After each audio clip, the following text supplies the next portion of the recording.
Hey everybody, Dave here with part 2 of the GM overview for 7 Dooms for Sandpoint, the new one-book adventure path for Paizo 2nd edition. So before I get into this, I should probably go over some basic housekeeping first. And the first of those items is that this is part 2, so make sure that you have viewed part 1. If you haven't, I really encourage you to stop watching this now, go watch part 1, and then come back. Also, second, this is going to include spoilers. It's going to include a lot of spoilers, obviously, for 7 Dooms for Sandpoint, and may also include some spoilers for the first book of Rise of the Runelords called Burnt Offering.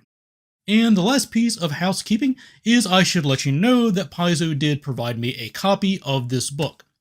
So with that out of the way, let's go ahead and dig in.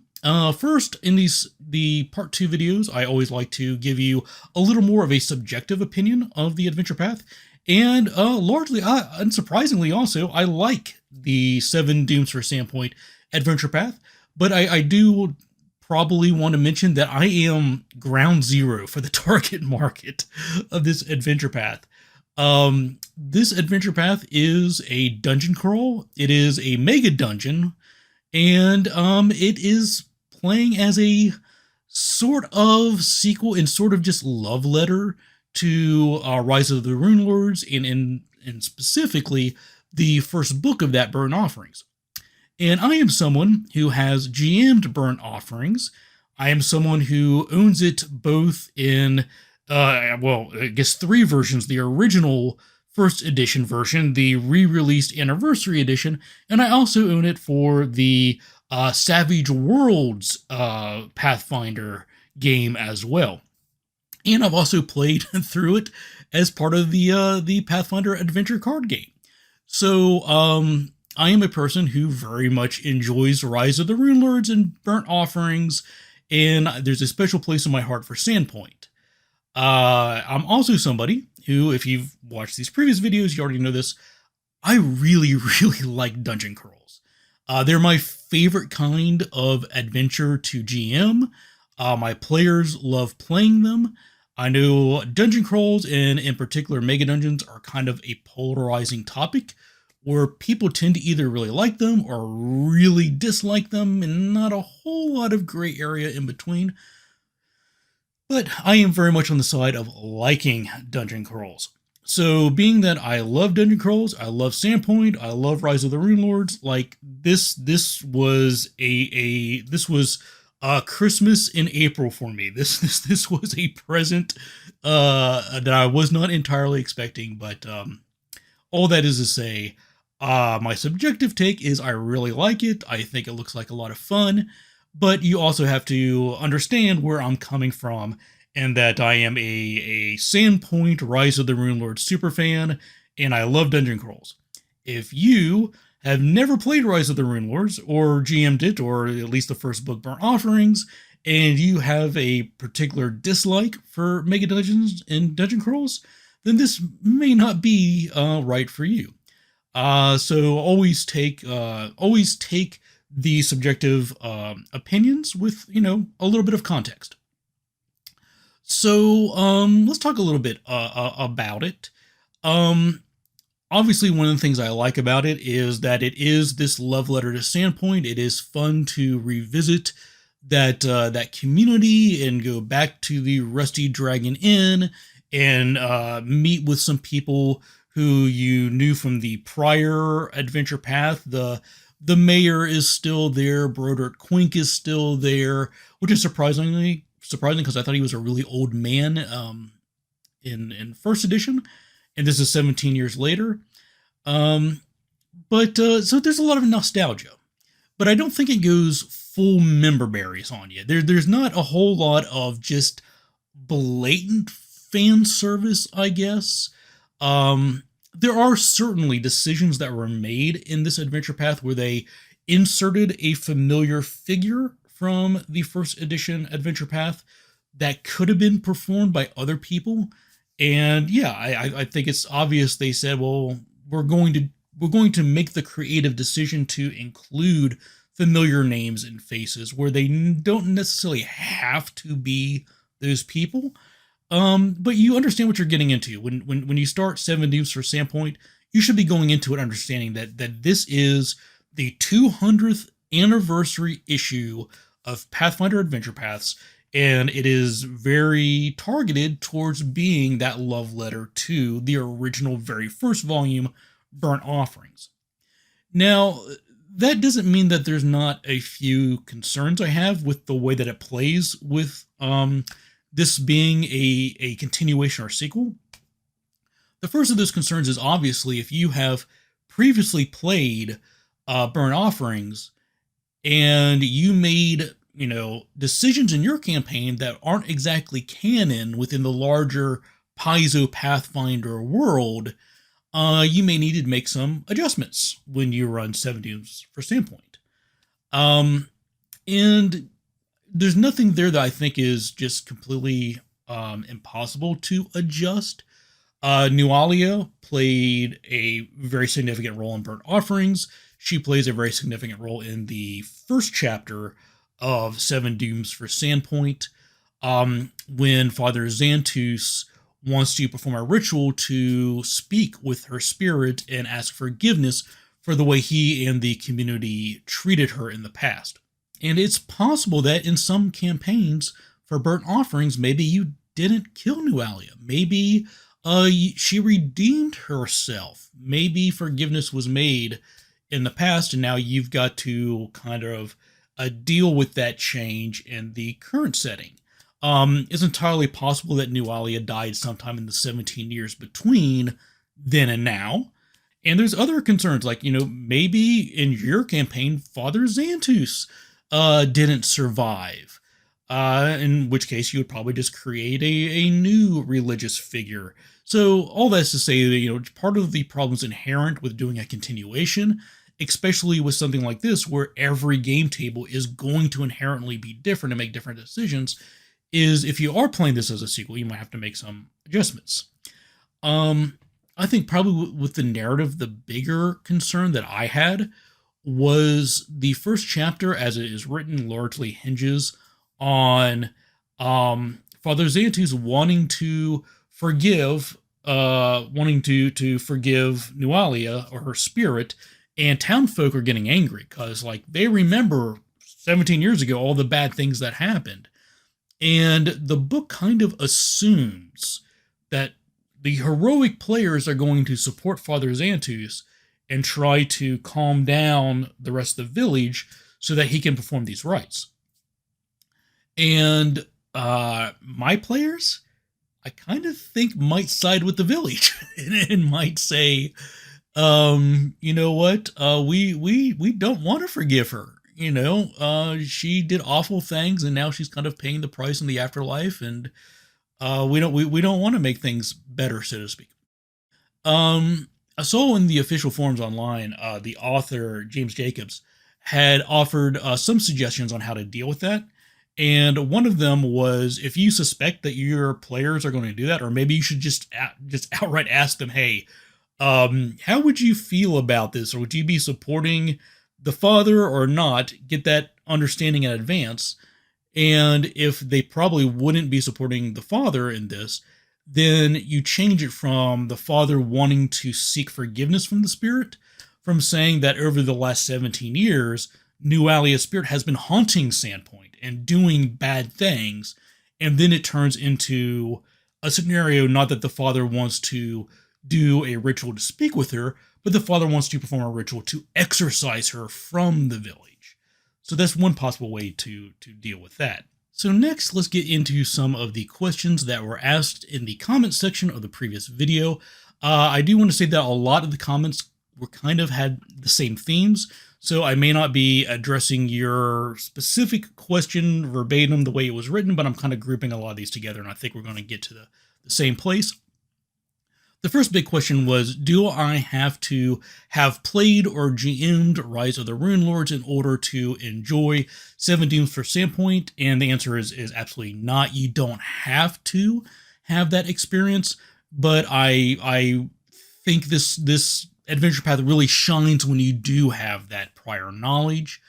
You might need to, if you're going to GM this for a group of players who are not familiar with Burnt Offerings and Rise of the Runelords, you're going to want to set up a lot of sort of exposition. You're probably going to want there to be townsfolk who are really interested in telling the players all about the late unpleasantness 17 plus years ago and what happened, and Nualia and what her role was, and so on and so forth, so that they can have some kind of appreciation for the seven dooms that are coming. And you're certainly going to want to integrate the players into the community of Sandpoint. The more that they build and maintain relationships with the figures in Sandpoint, the more valuable the payoff will be as they go through protecting and saving the city of Sandpoint. That's probably true of any sort of adventure that takes place entirely in one community, but I think the way that is kind of melding your the expected prior familiarity with some of these characters just kind of adds another layer to that.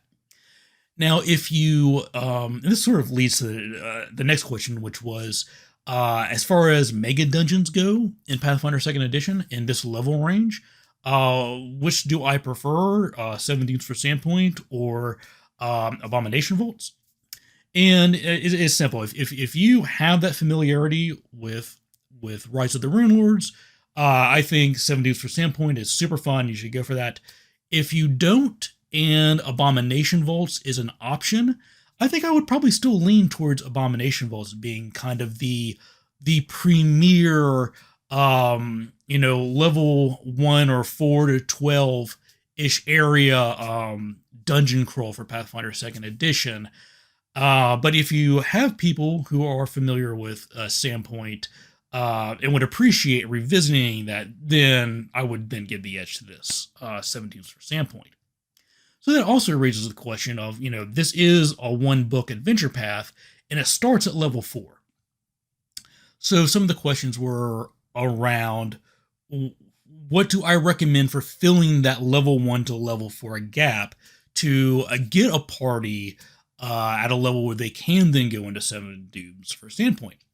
The first suggestion is baked into the player's guide for 7 Dooms for Sandpoint, and that is, it has a neat little, choose your own adventure.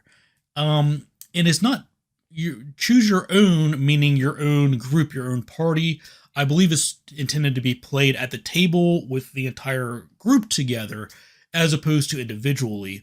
And so they would all roll up first level characters, and they go through a series of choose your own adventure style, prompts and boxes, but it kind of plays out using sort of the chase mechanics, where at the end of each section, there is a challenge to be overcome. There's an obstacle, and they'll have to make skill checks to see if they succeed or fail.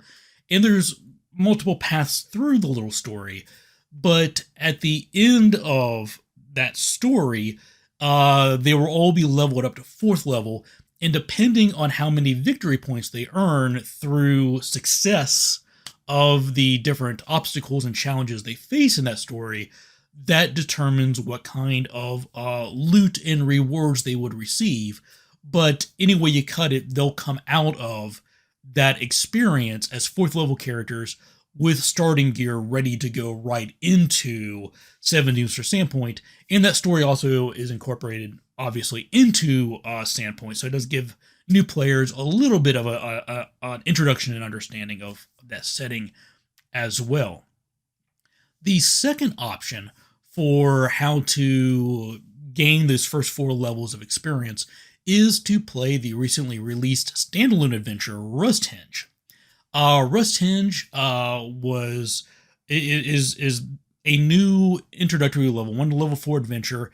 It takes place in New Thassalon, which is just northwest of Varizia, where Sandpoint is. So they're relatively close together on the map, and there is some connective tissue. I feel the connective tissue is fairly minor, but I do have to acknowledge that it is present. That in Rusthinge, there is an opportunity to find or be awarded a small brass key that has little gemstones on it. And some parties are probably, if they're like mine, they're just going to go sell that and try to get their 50 gold out of it. But what you could do is structure it in such a way that the players take an interest in that key, and at the conclusion of Rusthinge, they start investigating where this little brass key could have come from, and the answer is that it is the winding key to a clockwork bird, a clockwork songbird that is discovered in Seven Dooms for Sandpoint. And so theoretically, you as the GM would have to kind of come up with the explanation of how the pieces fit together that lead them to Sandpoint. But that could be something that you exit out of completing Rusthinge, and that draws you to Sandpoint to start Seven Dooms for Sandpoint.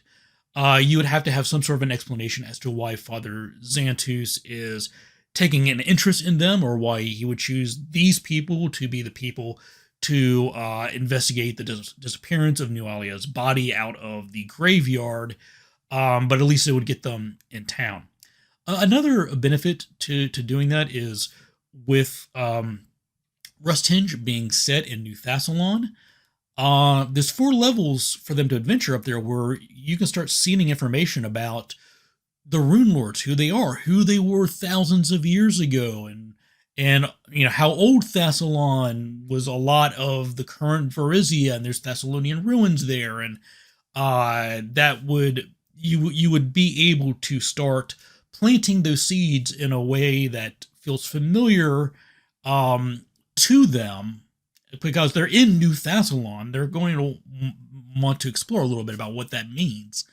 And then that would kind of give them some backstory familiarity going into Sandpoint. The third option, and one that I think is very interesting, but also probably the most difficult to pull off, would be to start with Burnt Offerings. Start your campaign in Burnt Offerings. You either play that in first edition and then convert your characters to second edition going into Seven Dooms for Sandpoint, or if you go online and just Google, Burnt Offerings second edition conversion, there's a couple of different things that pop up.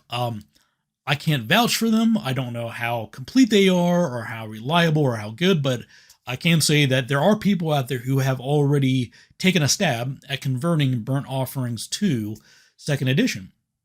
So you could run that and run it in such a way that you're removing the elements that would lead the players to abandon Sandpoint and go on the larger adventure that is Rise of the Runelords. Just structure the challenges to be self-contained and not in Sandpoint, not like flow out of it. But you could run that in second edition, convert it to second edition, run it, structure it so that they're 4th level when they end, and then the players would structure in such a way that you say, after saving Sandpoint and you're the heroes of Sandpoint, you all retire because, you did that adventuring not to become adventurers and globetrotters. You did it to save the town. And after you saved the town, you just started with your new peaceful life in Sandpoint. And 17 years later, shenanigans are happening, and you're called back into service to save Sandpoint once more. Another way you could structure that is it's been 17 years. It's entirely possible that the children of the heroes of Sandpoint and Burnt Offerings are now burgeoning adventurers in their own right, and they're being called upon by Father Xantus to do this investigation, or even a combination of some old timers and some kids. However you want to do it, those are all valid options. So another question that was asked, and sort of dealing with the Abomination vaults and the similarities and differences, because that's the other big dungeon crawl, Megadungeon, was there any major similarities or major differences that stood out when I read Seven Dooms for Sandpoint? And I would say, yeah, the one big difference between the two mega dungeons for me was that in Seven Dooms of Sandpoint, you're dealing with a mega dungeon called the Pit, and the Pit is just a 150-foot shaft going straight down into the earth. And periodically, there are ledges that branch off from that vertical shaft that are the dungeons, the different levels of the dungeon. But what this means, and I'll confess, maybe I missed something. If I missed something, let me know in the comments. But it seems to me like there's nothing preventing a player from just saying, you know what, I don't want to stop at the ledges and adventure into the ledges. I'm just gonna go all the way to the bottom.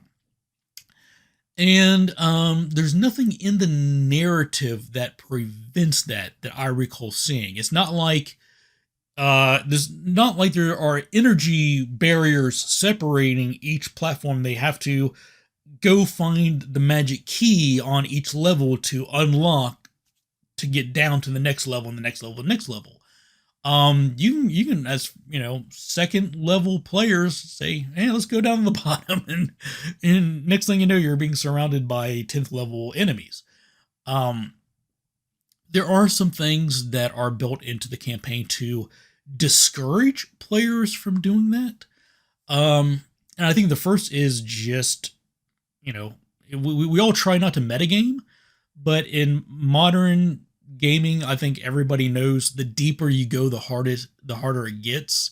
So most gaming groups might say, let's not skip floors because we're gamers and we know we need to go in there and get experience and equipment to make us suitable for the next level. And I know that's incredibly metagaming, but it happens.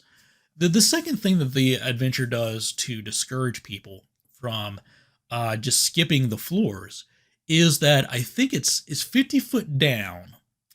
So it's a third way down. I think it's like after the second ledge or level or dungeon, there is a thick, persistent magical fog that fills the pit. And so you and I, as GMs, might know that there's 6 levels, this is 150 feet, and there's nothing stopping people from going down there. But players, once they get to that second level and they just see nothing but mist beneath them, they have no clue how deep this goes or what they're going to find. And that might logically encourage them to explore out horizontally as opposed to going into this unknown of obscured mist where they can't really see too far, much further deeper than where they are at any given time. But all that said, like we know Murphy's Law, or whatever the gaming analogy or analog is to Murphy's Law, players are going to find the quickest and easiest way to break a game. They're going to do it. So you run the risk of a player saying, I'm just going to cast Featherfall, or I think the new name might be Gentle Landing, but whatever it's called in the remaster edition, and just cast it and say, I'm going to just jump down and just see what's down there and how far it goes. They might do that. There's nothing particularly preventing them that I noticed.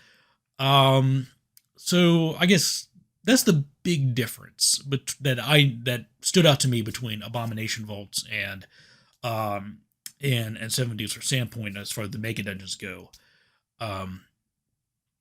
Now, another question with regards to that this is a mega dungeon was how is the pacing when moving between Sandpoint and the dungeon? Okay, so there exists in the pit, there are long dead and deactivated and no longer operational teleportation circles. And if the players do a certain amount of investigation, they can discover that they can use an old Thessalonian weapon device underneath the city of Sandpoint to redirect its energies towards the pit and reactivate these teleportation circles. So yes, there is a quick travel option to move from the pit back to Sandpoint, but it requires the players to do some investigation, to figure some things out, and to manage that device.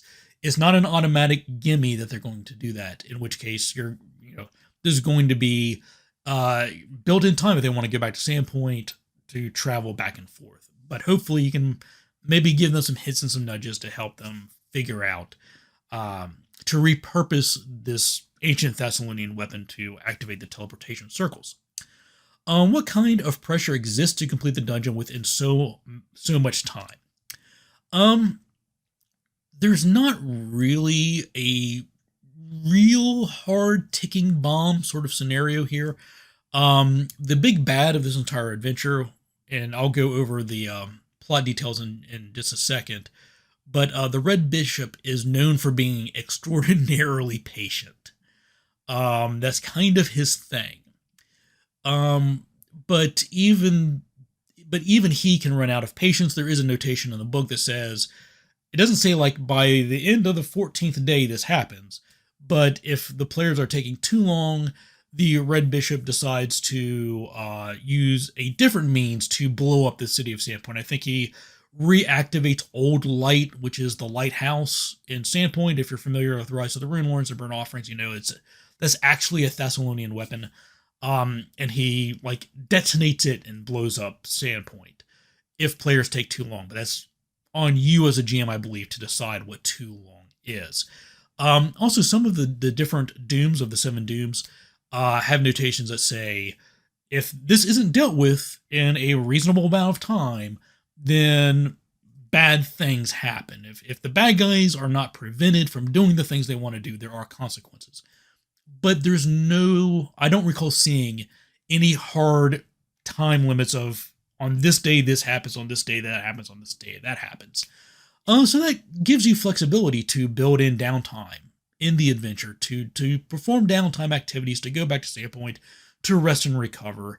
But also say you can't let your heroes just rest on their laurels, because if they do, these dooms are not going to be tended to, and bad things will happen.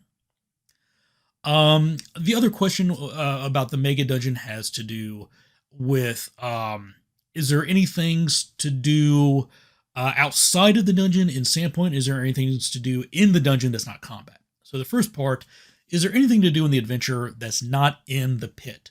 Yes, there are a number of very significant events that happen in Sandpoint between trips to the pit. Very similar to Abomination vaults. And so activating that device to turn on the teleportation circles, that's an event that would take place outside of the pit between your trips there. There's also a scenario where you're sort of invited by other adventurers who have come to town to meet them in the Rusty Dragon Inn and swap tales about your heroics and your adventures and so on and so forth. There's all kinds of little things that happen in town between trips to the pit. There's also a serial killer who makes an appearance in town that is sort of recreating the murders of the Chopper, or Jervis Stute from the late Unpleasantness 17 plus years ago. And there's an investigation, the players get involved with that. So yeah, there's certainly things to do in town that are not in the Megadungeon of the pit. But yes, the majority of your adventuring time is going to be spent in the Megadungeon of the pit. In the pit, are there any things to do that's not combat? Yes, it follows standard Megadungeon flair, I guess. There are traps, there are hazards, there are things you will need to use your wits to overcome.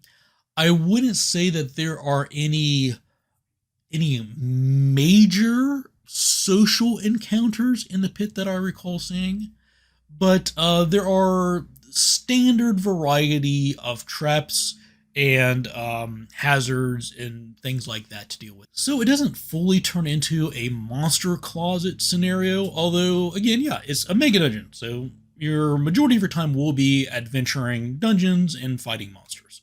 Okay, so next let's get into some of the story and spoilers material that I omitted from the first video to give you an idea of what's really going on behind the scenes and the whys behind the players doing the heroic actions that they are going to be called upon in Seven Dooms for Sandpoint. So the story really begins millennia ago, eons ago, the sort of dawn of time.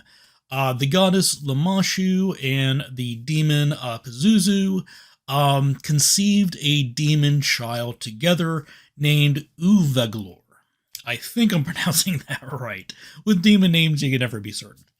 But they didn't conceive and birth this child in the way that mortals do. They conceived the child in sort of like, I think its demonic spirit was placed deep below the surface of the earth, where it would have to gestate for thousands of years. And so the seed that would become the demon Uveglor was a site underground with just intense abyssal energies surrounding it. Just an area of just unholy power. During the time of the Thessalonian Empire, a wizard discovered the presence of this high concentration of abyssal energies and started building complexes in the general vicinity around it to, I think, sort of study it and maybe try to harness it. And this wizard's name, I believe, was Liralaru. Liralaru. Again, I'm not super great with these names. I really wish that Paizo would give us pronunciation keys. But she started building in the vicinity around this concentration of abyssal energies. Then Earthfall happened. The Starstone fell from the heavens, caused a great cataclysm. The Thessalonian Empire effectively was ended. The Earth was broken and disrupted, and that event expedited the gestation of Uveglor, who I don't know if birth is the right word or just woke up, became active, and basically clawed his way out of his gestation chamber deep within the earth, and the hole that was made when he climbed his way out into the world above became the vertical shaft that is now known as the pit, and the different ledges. A lot of them were areas where Loralaru had built different chambers and different complexes. And once Uveglor got onto the surface of the earth, he started a campaign of terror. He was eventually defeated by a good priest named Sazlaru, and Sazlaru was able to banish Uveglor to the Maelstrom. So banished the demon from the material plane into the Maelstrom and sealed him there. And then Sazlaru constructed a magical ward down at the bottom of the pit, because even with Uveglor gone, the place of his gestation was still an incredibly potent site for evil, demonic, abyssal energies. So Sazlaru created a magical ward that sealed off the site of those abyssal energies. And that ward was constructed in such a way that it could only be removed by good aligned or noble people. Anybody who's evil could not have a direct hand in the removal of that seal. So we then fast forward, I don't know how many years or hundreds of years, but a Mothman priest by the name of the Red Bishop, who worshipped Pazuzu, who is the father, so to speak, of the demon Uvaglor. The Red Bishop came to discover this site, and he found this site of incredible abyssal energies that was related to the demon Lord Pazuzu, who he worshipped, and he found the ward that was constructed by Sazluru, and started putting into place a plan to remove that ward. So, Seven Dooms of Sandpoint is kind of the culmination of, I think, hundreds of years of work by the Red Bishop, who it is said is the person who cultivated this need for adventurers in Sandpoint. He's the one who got Jervis Stute in the process of becoming the Chopper and engaging in serial killings.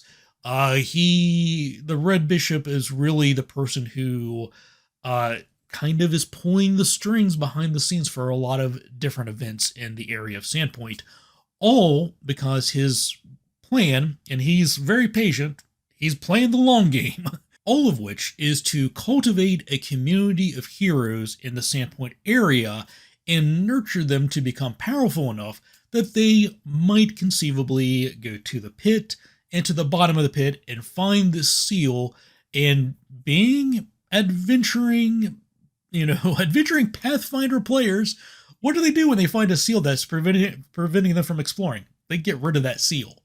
So the Red Bishop's big plan is to kind of coerce a group of unsuspecting heroes into going to the pit and removing that seal, which would then allow the Red Bishop to harness that potent abyssal energy and destroy the city of Sandpoint in a mass ritual sacrifice, so to speak, in honor of Uvaglor and free Uvaglor from the Maelstrom, so that he can return to the material plane. And also the belief is that this potent magic, combined with the mass deaths of Sandpoint and the return of Uvaglor, would be such a cataclysm of abyssal energies that it would create a new world wound right there outside of Sandpoint. And if you're familiar with the world wound and Wrath of the Righteous and all that, that would be really, really bad for Galarian if that was to happen. But that's his big plan. And so the Seven Dooms are sort of him pulling the strings behind the scenes to cultivate a community of heroes and give them something to do that would give them the experience and the levels and whatever you want, however you want to put it, to make them powerful enough that they could conceivably remove the seal at the bottom of the pit and guide them to the pit to do that very thing. So those Seven Dooms that are faced by the players throughout the campaign is first Rip Nugget. If you ever played Burn Offerings, one of the first big bosses you face there is a goblin chieftain who rides on the back of a giant gecko, and his name is Rip Nugget. Well, after his death, or assumed death, in Rise of the Runelords, he became a Grave Knight. So the first major doom that is faced by the players is the return of Rip Nugget. But now he's an undead Grave Knight. The second doom is the Sandpoint Devil, which is an analog for the Jersey Devil, and also played into some first edition adventures. The third is Pillbug Potiker. Pillbug Potiker is I believe he was a town alchemist in Rise of the Runelords with a little bit of a dubious background. I believe he was there so people who are playing rogues who wanted to have access to poisons and assassins and stuff like that could go through Pillbug Potiker. Now, 17 years later, he tries to poison the town, and he's the third doom. The fourth doom is a cult that worships the Sandpoint Devil. After the Sandpoint Devil's defeat as the second doom, They are trying to transform their leader into becoming the new Sandpoint Devil. The fifth doom is the return of Jervis Stute. Jervis Stute was a serial killer, also known as the Chopper, back in Burnt Offerings. His killings around the towns kind of started off the late unpleasantness, as they call it, and his ghost returns to occupy a new body so that he can return to his serial killings around the town. So that's one of the major events, that investigation that the players will do between trips in the pit. The sixth doom is a ghast named Canker. And Canker dates back to first edition, but I don't think he was part of Rise of the Runelords. Again, let me know in the comments if I'm messing that up. I don't remember him as being part of Rise of the Runelords. But is a ghast named Canker who's working with the Red Bishop as part of this big plan, and he wants to turn members of Sandpoint into undead, and he wants domination over, I guess, whatever scraps are left over in the wake of the destruction of Sandpoint by the Red Bishop. Now, those first six dooms all take place in Sandpoint, or they take place in the pit.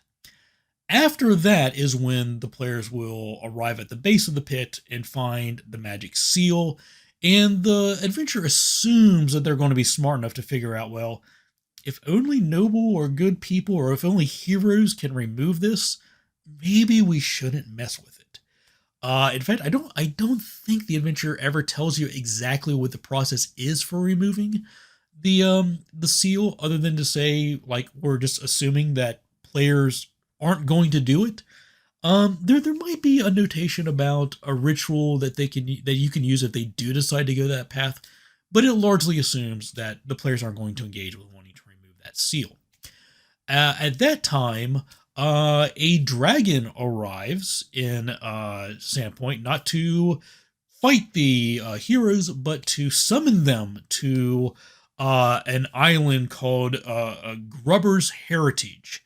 That's off the western coast of Varizia, and on that island there is an abandoned village. There's an abandoned church, and on that site is where the players will go to ultimately encounter the Red Bishop and have their final confrontation with the Red Bishop. And it's standard heroic lore here. It's you either defeat the Red Bishop and save the world, or you fail and possibly bring about a new world wound and untold destruction. So that's it. That's pretty much it. That is, in a nutshell, the story of Seven Dooms for Sandpoint. I mean, again, I'm not going into every individual detail, but that is the background material you might want to have when deciding if you want to move forward with GMing it. If you have any questions or need anything else, please let me know in the comments. And as always, I want to take a moment to say thank you to everybody out there who supports me and this channel by clicking the like button, subscribing to the channel, subscribing to the Patreon, or buying a super thanks. I really appreciate everything you folks do to support me. And with that, thanks for watching. Take care and happy gaming.